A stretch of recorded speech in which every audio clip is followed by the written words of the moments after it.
নৈহাটিতে সিপিআইএমের উদ্যোগে কালীগঞ্জের নাবালিকার মৃত্যুর অভিযুক্তদের কঠোর শাস্তির দাবিতে পথ অবরোধ। সাম্প্রতিক কালীগঞ্জ বিধানসভার উপনির্বাচনে তৃণমূল কংগ্রেস প্রার্থীর জয়ের পর কর্মীরা বিজয় উল্লাসে মেতে উঠেছিল।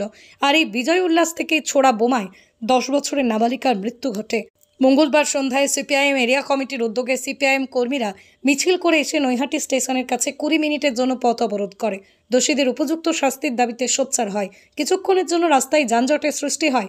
সংবাদ মাধ্যমের মুখোমুখি হয়ে সিপিএম নেতৃত্ব জানান, যেভাবে নাবালিকার মৃত্যু হয়েছে তার পূর্ণাঙ্গ তদন্তের মাধ্যমে দোষীদের শাস্তির দাবি করেন।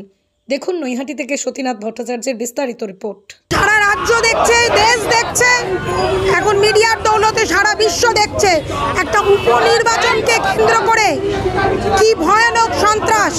একটা উপনির্বাচনেও শাসককে লুট করতে হয়, গণনা কেন্দ্রে আগুন লাগাতে হয়, তারপর সেই বিজয় উল্লাসে যে মিছিল করে সেখানে বোম নিয়ে মিছিল করতে হয়। সেই বোমে আঘাতে 9 বছরের একটি বাচ্চা মেয়ে প্রাণ হারায়।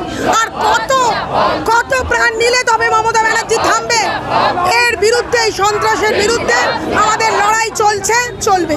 আগামী দিনে কি বৃহত্তর আন্দোলন নামবে? অবশ্যই সারা দেশের সমস্ত রাজ্যের মানুষ নাবিশ্বাস অবস্থা। এই সন্ত্রাসে মানুষ পরিত্রাণ চাইছে, মুক্তি চাইছে। এ হতে দিতে পারা যায় না। আর কত মায়ের কোল শূন্য হবে? এই লড়াই চলছে যতক্ষণ না এই স্বৈরাচারী শেষ হচ্ছে।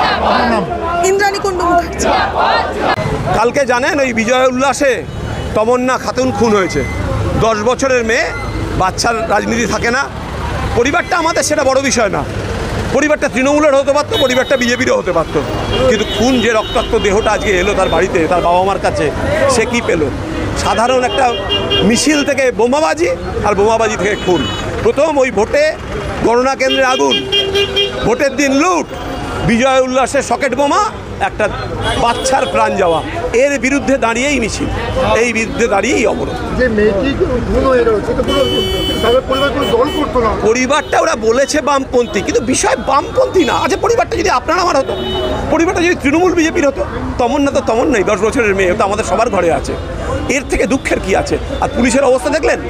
পুলিশ ওখানে গ্যাদারিং করে দাঁড়িয়ে রইল, বলার সাহস হলো না। আসলে পুলিশের মেরুদণ্ডটা তৃণমূল কিনে নিয়েছে। তৃণমূল বললে পুলিশ নড়ে, তৃণমূল না বললে পুলিশ নড়ে না। যতদিন প্রশাসন এই অবস্থায় থাকবে ততদিন এটাই চলবে। আপনি অনুব্রতর বেলা দেখেছেন, বাবা মা বউ কি না তুলে গালাগাল দিয়েছে। অনুব্রত ঘুরছে, আর যে বেচারি ওই রেকর্ডিং করেছিল আইসি, তাকে এখন জিজ্ঞাসাবাদের জন্য শোকজ হয়েছে। আপনি এখানে কি আশা করবেন? কি আশা করবেন এ রাজ্যে এর থেকে ভালো কিছু হবে না।